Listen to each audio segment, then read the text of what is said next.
Saudara-saudaraku yang terkasih, hari ini kita akan mendengarkan bacaan pertama dari surat pertama Rasul Petrus. Selamat mendengarkan dan merenungkan sabda Tuhan. Semoga Tuhan memberkati kita hari ini. Bacaan dari surat pertama Rasul Petrus. Saudara-saudara terkasih, seperti bayi yang baru lahir, hendaklah kalian selalu ingin akan air susu yang murni dan rohani. Berkat susu itu, kalian akan bertumbuh dan beroleh keselamatan jika benar-benar kalian telah mengecap kebaikan Tuhan. Datanglah kepada Tuhan. Dialah batu yang hidup, yang dibuang oleh manusia, tetapi dihormati dan dipilih dari hadirat Allah. Biarlah kalian juga dipergunakan sebagai batu hidup untuk pembangunan suatu rumah rohani bagi suatu imamat kudus, untuk mempersembahkan persembahan rohani yang berkenan kepada Allah karena Yesus Kristus.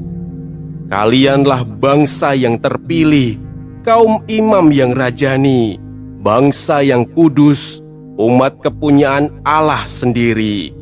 Maka kalian harus memaklumkan perbuatan agung Allah. Ia telah memanggil kalian keluar dari kegelapan, masuk ke dalam cahayanya yang menakjubkan. Kalian yang dahulu bukan umat Allah, kini telah menjadi umatnya. Kalian yang dahulu tidak dikasihani, kini telah memperoleh belas kasih. Saudara-saudara yang kekasih, aku menasehati kalian, supaya sebagai pendatang dan perantau, kamu menjauhkan diri dari keinginan-keinginan daging yang berjuang melawan jiwa. Hiduplah secara baik di tengah-tengah bangsa bukan Yahudi, supaya apabila mereka memfitnah kalian sebagai orang jahat, mereka dapat melihatnya dari perbuatan-perbuatanmu yang baik dan memuliakan Allah pada hari Ia melawati mereka. Demikianlah sabda Tuhan.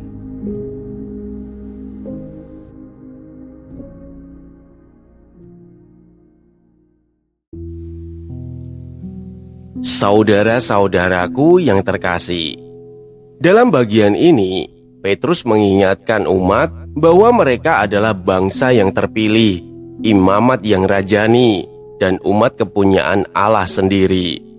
Namun sebelum mengatakan itu, Petrus terlebih dahulu mengajak mereka untuk terus bertumbuh dalam Tuhan.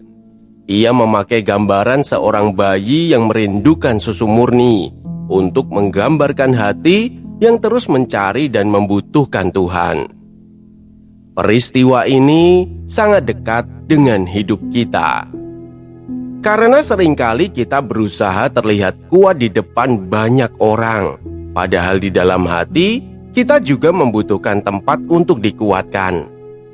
Ada hari ketika tubuh tetap bekerja seperti biasa, tetapi hati terasa lelah menghadapi banyak hal. Ada saat ketika kita tetap tersenyum di depan orang lain, tetapi sebenarnya sedang memikirkan banyak beban sendirian. Dan ada masa ketika iman perlahan terasa kering karena hidup terlalu penuh dengan kekhawatiran dan kesibukan. Melalui surat ini, Petrus mengingatkan bahwa hati manusia tidak bisa terus kuat jika jauh dari Tuhan. Karena seperti tubuh membutuhkan makanan, jiwa kita juga membutuhkan Tuhan agar tetap hidup dan bertumbuh. Kita membutuhkan doa, membutuhkan firman Tuhan, dan membutuhkan hubungan yang dekat dengannya. Namun seringkali kita baru menyadari hal itu ketika hati mulai lelah, ketika hidup terasa kosong meskipun semua rutinitas tetap berjalan. Ketika banyak hal di luar terlihat baik-baik saja, tetapi damai di dalam hati perlahan mulai hilang. Dan mungkin inilah yang sering terjadi dalam hidup kita sekarang. Kita sibuk mengejar banyak hal, tetapi lupa menjaga hati kita sendiri. Kita berusaha memenuhi banyak kebutuhan hidup, tetapi perlahan membiarkan hubungan kita dengan Tuhan menjadi jauh.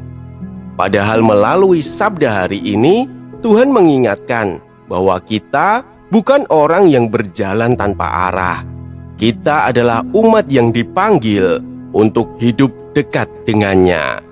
Dipanggil untuk membawa terang di tengah dunia.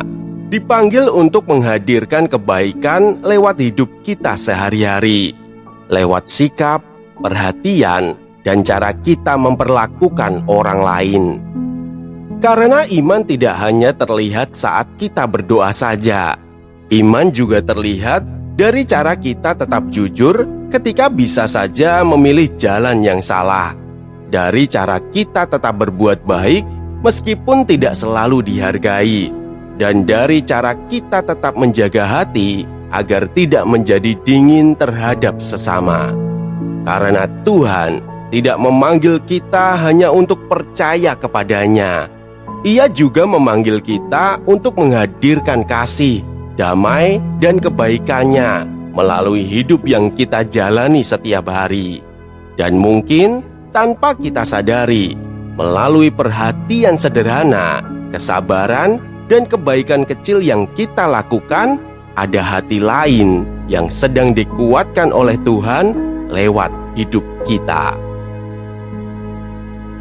Marilah kita berdoa. Tuhan, ajarilah kami untuk tidak hanya sibuk menjalani hidup, tetapi juga menjaga hati kami tetap dekat denganmu. Ketika hati kami lelah dan iman kami mulai melemah, kuatkanlah kami dengan firman dan kasih-Mu. Bimbinglah kami agar hidup kami dapat menjadi terang dan membawa kebaikan bagi sesama. Dan tuntunlah kami untuk terus bertumbuh dalam iman setiap hari bersama-Mu. Amin. Jangan biarkan sabda ini berhenti di kamu. Jika hari ini kamu merasa Tuhan berbicara padamu lewat bacaan ini, bagikanlah. Sebab setiap kali kamu meneruskan sabdanya, kamu sudah ikut ambil bagian dalam karya pewartaan. Semoga tersampaikan berkah dalam.